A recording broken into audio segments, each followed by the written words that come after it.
नमस्कार. मी चिंतामणी सहस्रबुद्धे. रागरंग.com या यूट्यूब वाहिनीवर आपलं सहर्ष स्वागत आहे.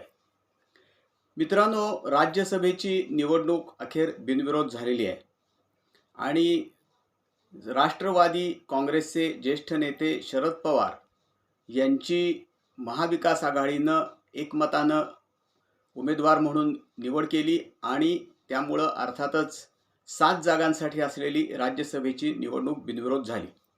या संदर्भात मी काल तपशिलानं बोललेलो आहे कालच्या व्हिडिओमध्ये. कालच्या व्हिडिओमध्ये एका गोष्टीचा मी उल्लेख केला होता, त्या संदर्भात अधिक आज मी बोलणार आहे. ते म्हणजे या सगळ्या घडामोडीमुळं म्हणजे राष्ट्रवादी पक्षाला म्हणजे शरद पवारांच्या राष्ट्रवादी पक्षाला राज्यसभेची उमेदवारी मिळावी, म्हणजेच खुद्द शरद पवार यांना उमेदवारी मिळावी, यासाठी जी काही सगळी फिल्डिंग लावली गेली, जी काही व्यूहरचना केली गेली, जी काही सगळी चर्चा झाली, जे काही शब्द दिले गेले, या सगळ्याचा परिणाम असा झालेला आहे की दोन्ही राष्ट्रवादीचं विलिनीकरण ही गोष्ट आता शक्य होणार नाही.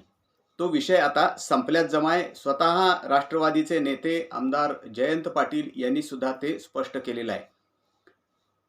त्याच वेळेला दुसरी एक गोष्ट स्पष्ट झालेली आहे की राष्ट्रवादीच्या विलिनीकरणानंतर किंवा त्या माध्यमातून शरद पवारांची राष्ट्रवादी काँग्रेस ही सत्तेच्या जवळ जाऊ शकेल, राज्यातल्या महायुतीच्या सत्तेच्या जवळ जाऊ शकेल आणि केंद्रातल्या NDAच्या सत्तेजवळ जाऊ शकेल, असा एक होरा होता किंवा तसाच एक खरं म्हणलं तर तोच उद्देश डोळ्यासमोर ठेवून विलिनीकरणाची चर्चा सुरू होती.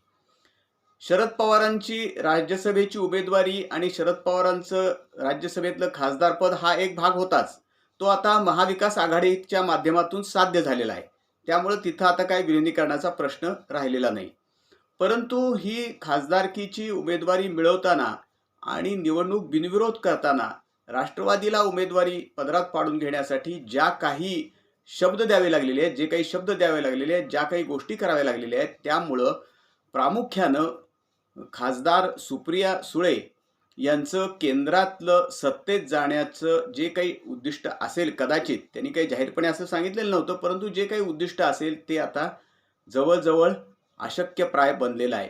आणि त्याच वेळेला महाराष्ट्रामध्ये सुद्धा जे एक मातब्बर नेते आमदार जयंत पाटील हे सत्तेमध्ये जाणार, महायुतीमध्ये या विलिनीकरणाच्या माध्यमातून सहभागी होणार आणि कदाचित अर्थमंत्रीपद हे जे त्यांचा त्या क्षेत्रातला फार मोठा अनुभव आहे त्या खात्याचा, ते मंत्रीपद हे त्यांनाच मिळू शकणार, अशा स्वरूपाच्या चर्चा होत्या. ज्या काही एकूण त्याच्या संदर्भात विचारमंथन चाललं होतं त्याच्यावरती आता पूर्णपणे पाणी पडलेलं आहे, हे आता स्पष्ट झालेलं आहे. त्यामुळं जयंत पाटील आणि सुप्रिया सुळे ह्या दोघांनाही या पुढच्या काळामध्ये विरोधी पक्ष नेते म्हणूनच अधिक कणखरपणे भूमिका बजावावी लागणार आहे. केंद्रातली जी म्हणजे लोकसभेची निवडणूक होण्यासाठी आता 3 वर्षाचा अवधी आहे. 2 वर्ष होत आहेत केंद्रातलं सरकार स्थानापन्न होऊन किंवा सत्तेवरती येऊन. त्यामुळे 2 वर्षानंतर लोकसभेची, 3 वर्षानंतर निवडणूक होणार आहे. परंतु महाराष्ट्रातली निवडणूक होण्यासाठी जवळजवळ 3.5 वर्षांचा अवधी आहे आणि या 3.5 वर्षांच्या अवधीमध्ये जयंत पाटील यांना आता विरोधी पक्षनेता, अत्यंत प्रभावी विरोधी पक्षनेता म्हणून आपली एक जागा तयार करावी लागणार आहे. आणि त्या दिशेनं त्यांनी आता विधानसभेतल्या नुकत्याच अर्थसंकल्पीय अधिवेशन जे सुरू आहे त्यामध्ये त्यांनी आपले अनेक मुद्दे मांडून सत्तारूढ पक्षाला अडचणीत आणायचं, सत्तारूढ पक्षावरती वेगवेगळ्या मुद्द्यांच्या मार्फत लक्ष वेधायचं, हे सगळी कामगिरी ते आता करायला लागलेली आहे. त्यामुळे त्यांनी आपलं आता उद्दिष्ट ठरवलेलं आहे की विरोधी पक्षाचा नेता म्हणूनच त्यांनी पुढे जायचं. वास्तविक विधानसभेमध्ये, सध्याच्या विद्यमान विधानसभेमध्ये जयंतराव पाटील यांच्या एवढा अनुभवी, मुरब्बी असा राजकारणी नाही. खरं म्हणजे जयंत पाटील यांच्याकडेच विरोधी पक्षनेतेपद आलं पाहिजे विधानसभेतलं, त्यामुळे ते अधिक प्रभावीपणे काम करू शकतील. म्हणजे ते काम करतायतच, पण आणखी त्याला एक विरोधी पक्षनेतेपद हे एक संवैधानिक पद असल्यामुळे त्याला एक अधिक महत्त्व येईल. परंतु ते आता मिळायची काही शक्यता नाही, कारण जर विरोधी पक्ष नेते निवडायचे ठरलेच आणि विरोधी पक्ष नेता म्हणून कुणाला संधी मिळालीच म्हणजे सत्तारूढ पक्ष आणि विधानसभेचे अध्यक्ष यांच्या एकूण त्यांच्यावर हा निर्णय अवलंबून आहे. आणि त्यांनी तसा निर्णय घेतलाच तर शिवसेना विरोधी पक्षनेतेपद आता सोडेल असं वाटत नाही. कारण त्यांचे आमदार 20 आहेत, तसंच काँग्रेसही 16 आमदार आहेत, त्यामुळे तेही विरोधी पक्षनेतेपद सोडणार नाहीत. त्या दोघांमध्येच कदाचित प्रचंड स्पर्धा होईल विरोधी पक्षनेतेपद द्यायचं झालं तर. त्यामुळं 10 आमदार असलेल्या राष्ट्रवादी पक्षाला, शरद पवारांच्या राष्ट्रवादी पक्षाला ती काही संधी मिळण्याची शक्यता नाही. त्यामुळे जयंत पाटील यांनी आता आपल्याला 3.5 वर्ष विरोधी पक्षात राहायचं आहे, भारतीय जनता पक्ष आणि महायुतीच्या विरोधात काम करायचंय, याची खुणगाठ बांधलेली असावी आणि त्या दिशेनंच त्यांनी आता पावलं टाकायला सुरुवात केली. याचं सगळ्यात महत्त्वाचं कारण असं आहे की शरद पवारांची राष्ट्रवादी काँग्रेस ही महायुतीमध्ये चुकूनही जाणार नाही, विलिनीकरणाचा आग्रह धरणार नाही, एनडीएला कधीही पाठिंबा देणार नाही, असे शब्द हे शिवसेनेचे पक्षप्रमुख उद्धव ठाकरे आणि काँग्रेसचे सर्व वरिष्ठ नेते यांनी त्यांच्याकडून घेतले आहेत, राष्ट्रवादी काँग्रेस पक्षाकडून, असं सांगितलं जातंय.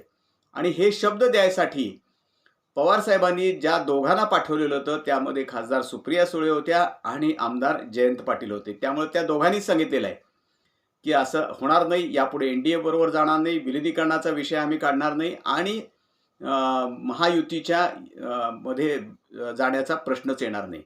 त्यामुळं आता त्या दोघांना तरी सत्तेपासूनच पूर्णपणे बाजूला राहावं लागणार आहे, यात काही शंका नाही. वास्तविक संपूर्ण राज्याचा जर आपण विचार केला तर सांगली जिल्ह्यामध्ये जयंत पाटील यांनी त्यांच्या राष्ट्रवादी काँग्रेस पक्षाला अतिशय भरघोस असं यश मिळवून दिलेलं आहे. निदान त्यांच्या क्षेत्रात तरी त्यांनी चांगलं यश मिळवून दिले, त्यांच्या प्रभाव क्षेत्रात तरी त्यांनी चांगलं यश मिळवून दिले. जे राज्यभरामध्ये शरद पवारांच्या राष्ट्रवादी काँग्रेसला मिळालेलं नाही ते यश जयंत पाटलांनी मिळवून दिलेलं आहे. ते म्हणजे आष्टा आणि ईश्वरपूर या दोन्ही नगरपालिकांमध्ये प्रचंड बहुमत मिळवून नगराध्यक्ष दोन्हीकडं निवडून आणून आणि महायुतीचा पार तिथं त्यांनी सुपडा साफ केलेला आहे.